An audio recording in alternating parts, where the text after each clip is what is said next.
He's back. Hey ladies. If my hair looks crazy and there's makeup on my shirt and you notice that and you want to think something negative about it, keep it to yourself.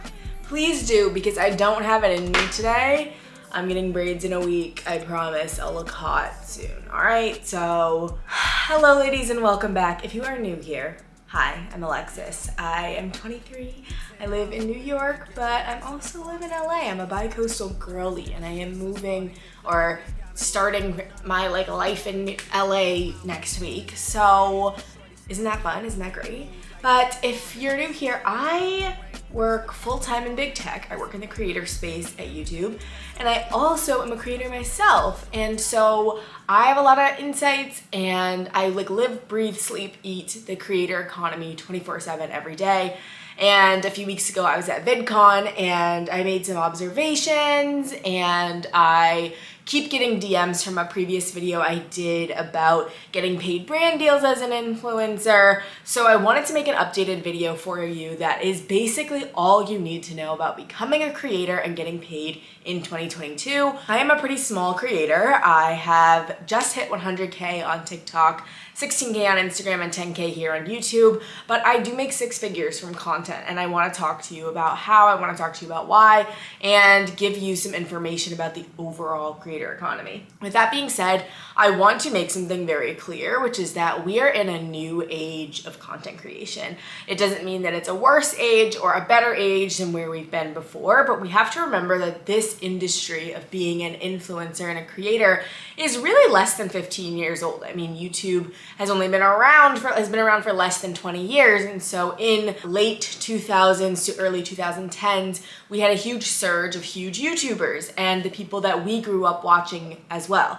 Then we had a surge of second wave big YouTubers like the Vlog Squad, Logan Paul, that type of person. And then we at the same time had Instagram influencers and bloggers and makeup artists and that type of thing. And a lot of that sort of just stopped, being the it thing in 2018, 2019. And we were having this new era of these people were just doing drama for no reason 24/7. And then we had the pandemic really rock the content creator ecosystem, and TikTok was able to create this new generation of people who are very famous in their own rights, have millions of followers, but don't necessarily know how to monetize those followers. And when a lot of people have millions of followers, that means that the people who had millions of followers in the first place, their clout is sometimes questioned. So it's important to remember that we are just in the democratization of the creator economy. And every new industry goes through its own democratization period where there was a few people who were doing it really well and they were getting millions and millions of dollars and tons of fame. And then when people start to realize they can do those things themselves, obviously there's less of those superstars, but there is more for everyone. So the money that's being pumped into this world remains the same, because if you think about it, this was at the same time disrupting an industry of advertisement, okay? So previously, before 2010, before 2015 even, huge brands would have a ton of marketing and then they would use that budget on TV, or they would use that budget on billboards. And now they don't have to do that. They get a better return on investment when they invest it into people like you and me, influencers. So just because we are seeing less superstars and more casual creators who are making, maybe they're not making $20 million a year, but there's 20 people making $1 million a year, that is just a change in the industry. It doesn't mean that influencers are done forever. Influencers like Logan Paul, that type of fame, that's going to happen fewer and far between, but it doesn't mean that it's a bad time to be a creator. It doesn't mean that being an influencer is a lost cause. No, this is still a very lucrative industry, and that advertisement industry is going to put their money wherever people's eyes are, and people's eyes are on their favorite creators. So don't be alarmed by all that stupid discourse we are hearing. Let's just talk about how you can get started and how you can make that money if you want to get started. Okay, so I did a little Q&A on Instagram to answer the girls' questions. And the first one is, how do you get started if you are scared? Babes, we're all scared. How to get started as a creator. I think most people who decide that they want to be content creators have been interested in being a creator for a long time, whether they want to admit it or not. And they consume a lot of content and they're like, oh, I could do that, I'm interested in that. So you likely already have an inkling of what you want to do. And now let me stop you right there. You want to do this, but how badly do you actually want it? Because there are cons that come with choosing this as a career path that sting a lot more than you think they will, and you don't understand how that feels until you're in it. And so every day you're gonna have to ask yourself that question of like, do I want to continue doing this or not? And sometimes those cons can be very like scary, you know, like negative comments or consistency, having to post and show up every single day, or the content that you got famous with is flopping now, so you need to change it. Like, those things are very real and you're gonna experience that. And so don't think about the money when you're making this decision about being a creator, because there's lots of ways to make money. You have to think about whether this is a sustainable way for you to build a career, okay? The career trajectory of a creator is never really more than 10 years, and only the biggest ones graduate into that traditional media. So you really have to love it if you are going to go ahead and pursue it. With that being said, you can figure out if you love it or not by trying it, okay? And so if I was telling someone how to get started today, I would tell them to do these few things. First, I would pick what type of content you are going to make. So it doesn't have to be a niche, although if you do choose a niche, like something very specific, you're likely to grow a lot faster. But I, for one, don't have a specific niche. Like, I don't just talk about skincare and I don't just talk about fashion. And that's worked really well for me because I get more brand deals out of it. But it did take me a little bit longer to grow than if I had just niched down. So those two things. So choose the type of content you are going to make. If it helps you to do structure, I would make content pillars. So for example, you could be talking about fashion, travel, and finances. And so anytime you post, it has to be in one of those three categories, and that will help you. So when you're scrolling through trends and you're seeing like, oh, all these people are doing these makeup tutorials. Oh, does that relate to me? No, because I create content in these three areas, and that can help keep you in line. The second thing I would do is choose what platforms you want to get started on. I would recommend starting with short form video. That is sort of where everything is in 2022 right now. Everyone wants short form video, so I would start there and then have a secondary platform that can help you build community. So for example, if you wanted to start with short form video and post your content across TikTok, YouTube Shorts, and Instagram Reels, you could do that. And then you could also be posting on Discord, or you could also be posting on Twitter, or you could also be posting on Instagram, in a place where your community can hopefully connect with you. So first you've chosen your topic, then you've chosen your platforms, and then you're going to do a challenge. So I think challenges are the best way to grow and sort of do like a quantum leap from going from 0 to 100. So my friend Dolma, who is really a star, just an icon, she creates a ton of videos about direct-to-consumer brands on TikTok, and she just did an 100-day challenge where no matter what, she was going to post a video. And that helped her get to, I think, over 50,000 TikTok followers. And that's a big deal. So I think when you do a challenge, you allow yourself to stop being a perfectionist about things in order to just get things out the door. And so whether you decide I'm going to do this for 30 days or not, the best thing you can do for yourself is just get started and just do it. And you learn so much in that short amount of time, and about like editing, about what takes off, what doesn't take off, about like how most of the time the things that you wanted to spend all this extra time thinking about didn't really matter. So that's how you get started. And to answer the second part of the question, which is how do you get started if you're scared, that's gotta go.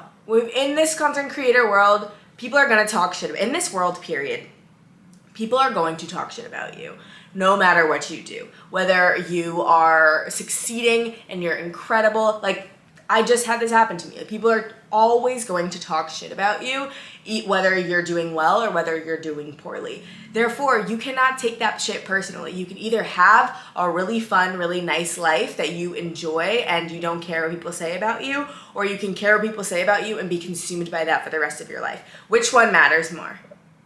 Exactly. So just do whatever the fuck you want. That's how to get started. So now let's talk about the different platforms you can get started on.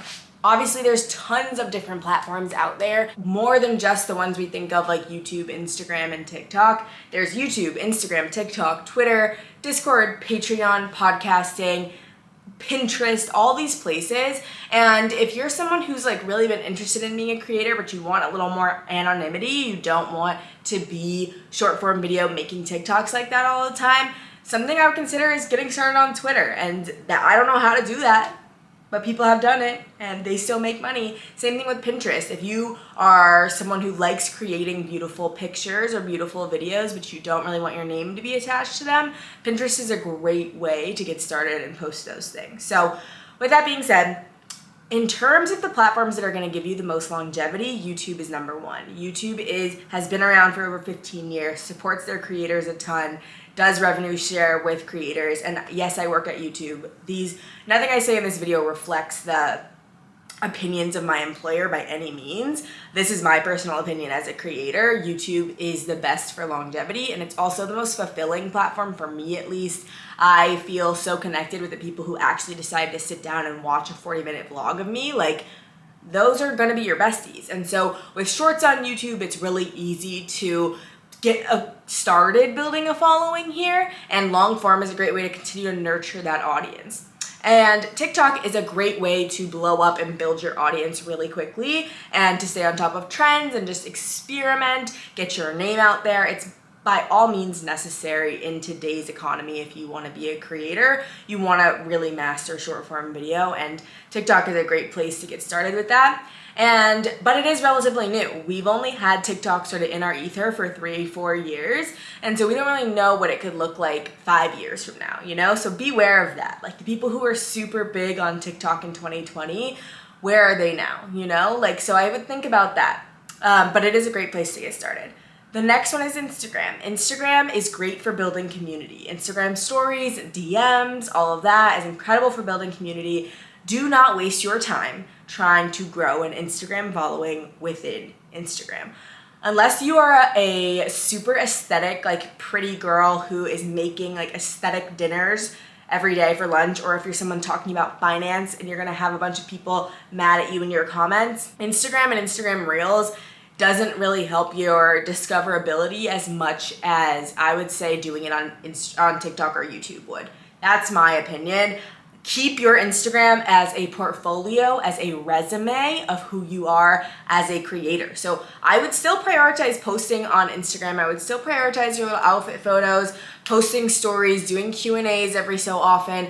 That it's still absolutely necessary in order from the community building standpoint, but it's not necessarily important when it comes to getting started with getting your name out there. Get it? Got it? Good. So for my experience, I started with Instagram. I had a secret account that I had blocked everyone I knew on, and I was posting food content and dieting content, which is very unhealthy. And then after that, I started on TikTok and I mastered TikTok. And then I started my own podcast. And then I got into YouTube when I could afford to pay an editor because I knew I wouldn't have time to edit these videos. So that was sort of my little ecosystem. Don't overwhelm yourself by starting with all 5. Start with one and make sure that you have the skill of carrying that community over to another platform, okay? Make sure you can do that and then continue to do that with the other platforms. And I think about it like this, like a marketing funnel. So the marketing funnel is awareness, consideration, action. So if you're in the market for a new suitcase, or say you're not traveling for 6 months, so you don't really need to buy a suitcase right now, but you still see some billboards or some commercials with a base suitcase, with Away, with all these other brands, right? So that creates awareness. So now you've heard of Base, you've heard of Away, and you know that they exist, but you're like, you don't need that right now. So now, if 6 months is here, you need to buy a new suitcase, and so you're considering what suitcases to buy. And so you already have that awareness, you know Base, you know Away, and it's time for you to make this big purchase. So in this consideration funnel, that means like you know what these things are and you're interested in them, you're paying attention to them. And then your action is when you decide what to buy. And then you decide to go with a Base suitcase because when you first heard about it, it had this really cool feature that you really wanted for this particular trip. think about the platforms in an awareness, consideration, action model. So short form video that like goes viral, that's trendy, that type of thing, that's awareness. So that means you're getting your name out there, other people have heard of you, they think you're interesting. And then consideration, I would say, is that area where people are going to follow you. They are going to engage with your content that doesn't go viral. They're going to follow you on Instagram, maybe DM you, participate in your Q&As.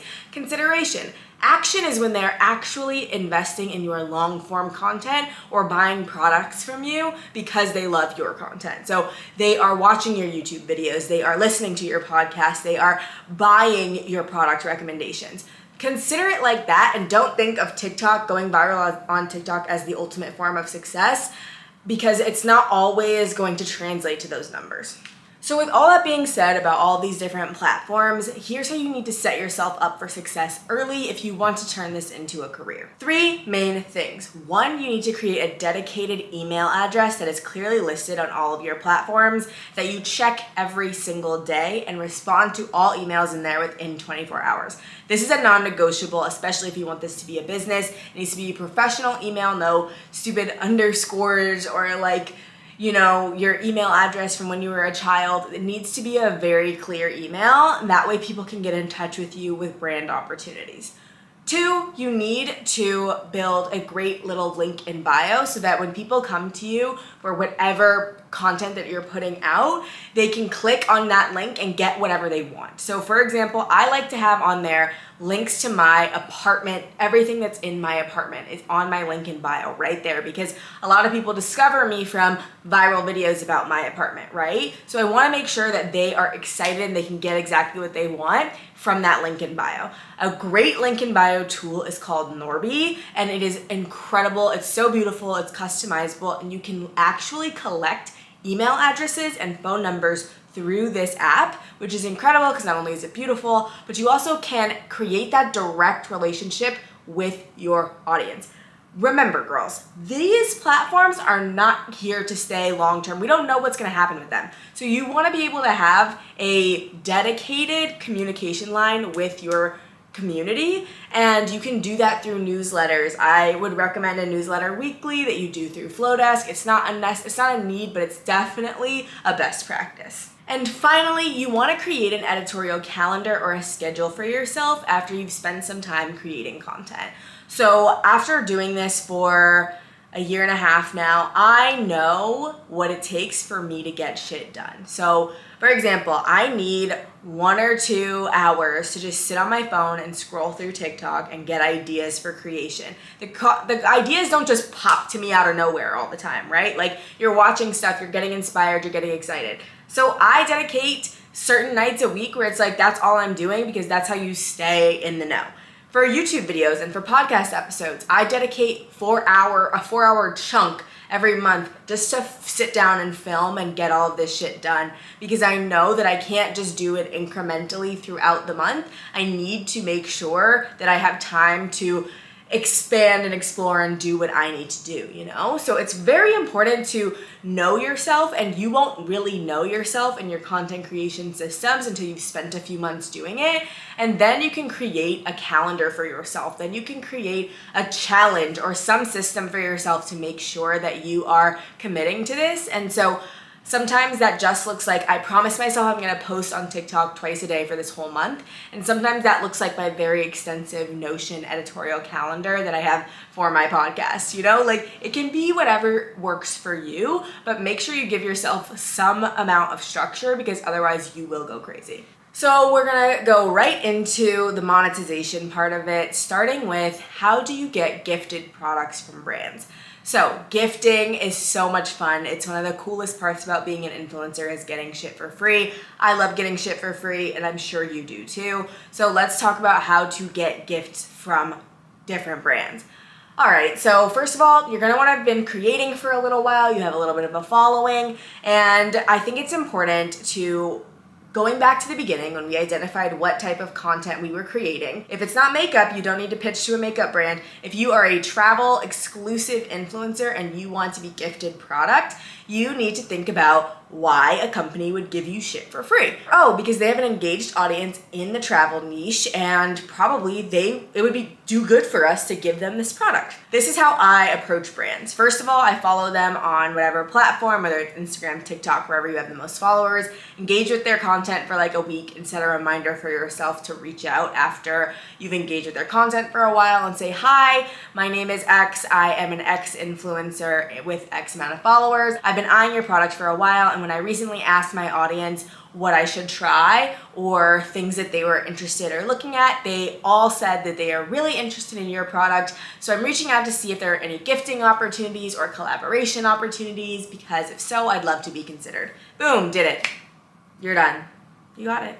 And then most other gifting opportunities are going to come naturally. If you're creating content in a niche, people are going to reach out to you and ask to give you things. Just make sure that you're accepting gifts from places that you actually care about and not just accumulating clutter in your home for no reason, right? Right. But one thing we know for sure is that gifts do not pay rent. No, they don't. They don't. You need cold, hard cash if you want to make it out of this. So how do we get a brand deal? So we've gone on for a while. You know now how to be a creator. You know now how to choose your platforms, create your little editorial calendar, whatever. How do you monetize? The first thing I want to say about monetization is that your niche matters. So when you are creating content or deciding what niche you're going to be in, it's important to know that different niches make different amounts of money, because it's when you attract a certain audience, some audiences are more prone to buy things and some aren't.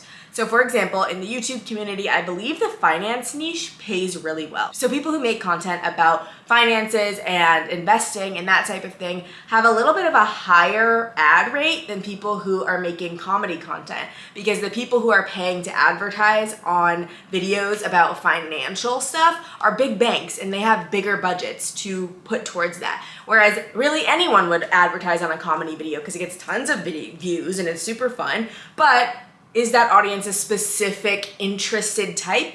I don't know. So that is important to remember. And also, different niches grow faster or slower. So comedy niche, you might grow a lot because one of your trending videos went viral, or finance niche, you might grow a lot because you're giving really valuable advice.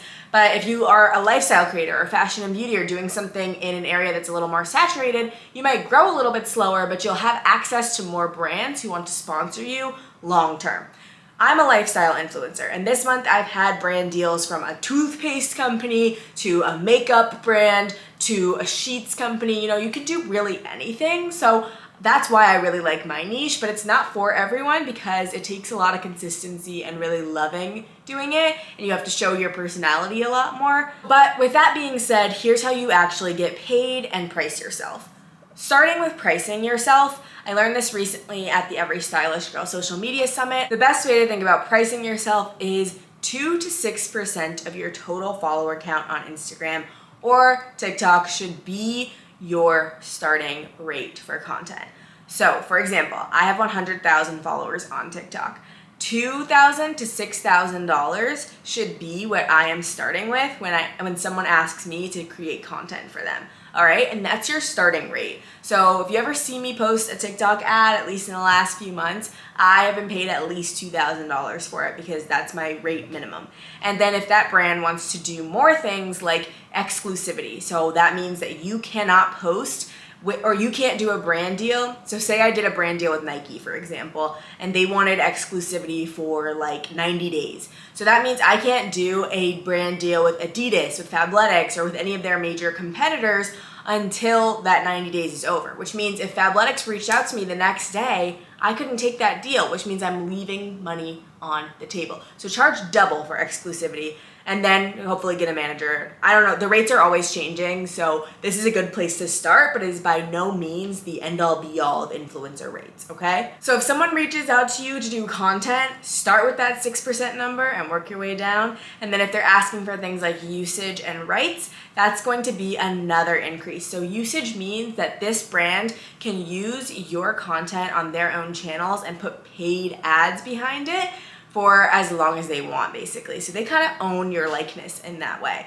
So for example, I did a deal with Credit Karma where I did a what I spend in a day video for them, and I posted on my own channels, but they also put paid media behind it, and it got close to 10 million views, which means like 10 million people have seen me like there, you know, and they've gotten 10 million people on eyes of their content that I created. So I had to charge extra so that they were able to use those ads, because it did so much more for them than it would if I just made the same TikTok for another business and just posted it on my page and let it grow organically, you know?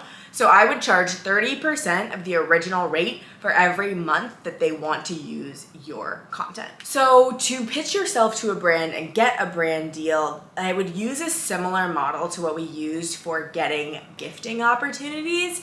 And the most important thing to think about when you're trying to get a brand deal is professionalism. And the second most important thing to think about is adding value. So when you're reaching out to these brands, you don't necessarily want to think about, oh, like this brand would be lucky to have me, whatever. No, you want to think about what you can do for their business. For example, I love the NARS Light Reflecting and Radiant Longwear Foundation. I have it sitting right next to me. I use it every single day, right? My audience knows that I love it, right? So it would make sense for me to reach out to NARS and be like, hey NARS, I love these products, and my following knows that I've been wearing it for 4+ years. They ask me about it all the time. Here's an example. I just bought, and you would link to a DM of them being like, I just bought this foundation because of you. I would love to be considered for any future collaboration opportunities, as I'm such a big fan of your brand already. And that's all. You're going to keep it short and sweet. You're going to keep it professional. No misspellings. Send things at normal times, aka between 8 a.m. and 5 p.m. And you're going to be super nice and responsive. And if they say no, say thank you so much. If you have, please do keep me in mind for the future. And in the meantime, if you have any gifting opportunities, I would love to be considered.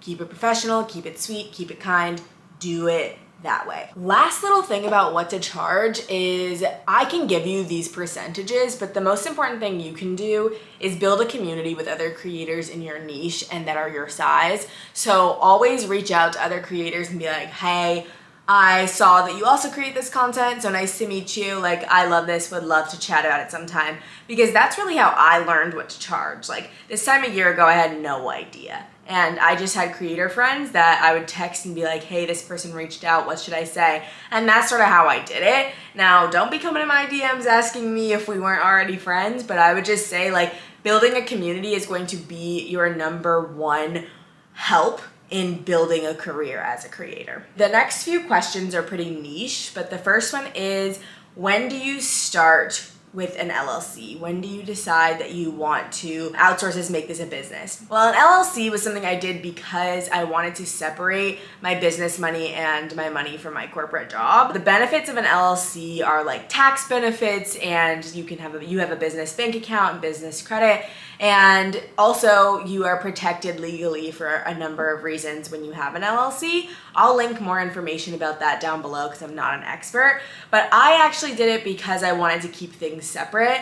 And that's because at my corporate job, like, I already was doing taxes and getting my pay. I just didn't like them being mixed. So I started my LLC right when I was starting to make like $1,000-ish a month. And then I obviously have scaled a lot since then. And I'm really glad that I set it up early, because if I hadn't, it would be more of a hassle when I was busier with more money. But I'll link below resources to figure out how to set it up yourself. I used InkFile. It was super easy. You can also do it for free on your own. And with that comes an EIN, or a tax number, so that the IRS can recognize you. And you use that to set up a business bank account. So I use a small business bank account in order to like put all of the money I make as an influencer into that. And then I would use that bank account to pay for expenses such as a camera, an editor, a laptop, whatever. And those types of things can be tax write-offs. So let's say you made $100,000 as a creator one year, and you spent $40,000 on equipment, and you spent $80,000 on production supplies, and you spent $10,000 on a trip for a video that you vlogged. All 90,000 of those dollars can be written off, so that your profit only looks like you actually only made $10,000, and you would only pay taxes on that $10,000 because that's all you quote profited on. So that's why it's really helpful. You don't always have those same implications when you are just doing things as a sole proprietor and being paid them. You're still gonna pay your regular tax rate of whatever, 25 30% if you're just getting that money yourself. As far as I know, I could absolutely be wrong, but that's how it was explained to me, and I'll link more information about it down below. And when it comes to scaling your business as an influencer as well, outsourcing is absolutely the move. For example, with YouTube, I knew that it wasn't something I could sustainably create and edit every single week, so I hired a video editor, and that for me was an investment in myself and in my content, and I knew it would come back to me tenfold when I put my time into that, because I was passionate about it. Then I eventually moved into getting an assistant, getting a podcast editor. Those things just make your life easier, but I wouldn't do them until you are consistently making more than that rate and you can actually pay that person. But if you want to find someone, ask your community. Ask your friends. Ask your community, literally like an Instagram story. That's how I got my assistant. When you need to find these people, there's going to be trial and error. There's going to be issues where you feel like they aren't producing what you asked for. That takes time. It takes time to find someone who you're gonna work with. So don't take that personally and just like use your audience for your good. And the final thing we'll touch on today is management. So once you get to a certain level as an influencer, companies will approach you to see if you're managed and to take you on as a client themselves. So influencer managers are people who negotiate all of your brand deals for you. They pitch you to brands on your behalf, and they handle all of the contracts and the invoicing for the content that you are creating, right? Or for your branded content, excuse me. So that means you don't have to spend time answering emails, negotiating contracts, etc. And this was a big game changer for me in terms of getting my time back. Now that I have an influencer manager, I actually have time to work out, which I didn't before because I was answering emails and editing content and all that shit. So I really love doing it. A lot of people are independent because when you do get a manager, they take 20%, 15 to 20%. Never sign with an agency that is making you give them more than 20%. That is not the industry standard, and they are likely scamming you. And you also always want to have access to the email or have like a trusting relationship with them. Talk to other people who've worked with them. Even if you have never met anyone who works with that agency, go on their roster and DM them and ask them, hey, this agency approached me. How do you like working with them? That's a really important note because you could end up being signed to an agency that's scamming you, and that is absolutely not safe at all, period. So I would say don't necessarily like sign with an agency you're not 100% comfortable with. They will always want to do a trial period with you, always, and make sure that you can get your contract looked over by a lawyer before signing with them. And with all of that being said, Jesus Christ, oh my goodness, so much in this video. I really hope that this can serve for you as a great place to start with content. If you want more resources about how to be and grow as a content creator, I will link some below. I read the book Influencer. That's a good one to get started. But the most important thing is to just start. Just get on your content, be consistent with it, know that you're going to fail and that it's going to take time, but as long as you really love it, you'll be in it for a while. So with that being said, since I gave you all this fabulous information, please feel free to follow, like, subscribe, comment, and follow me on Instagram and TikTok as well. And my podcast, Too Smart for This, has tons of interviews with incredible women who are interested in this type of subject, and they give you tons of tips on how to build your career, whether you're an influencer or not, and how to grow as an influencer too. So thank you so much for watching, and don't forget that you are too smart to not love yourself.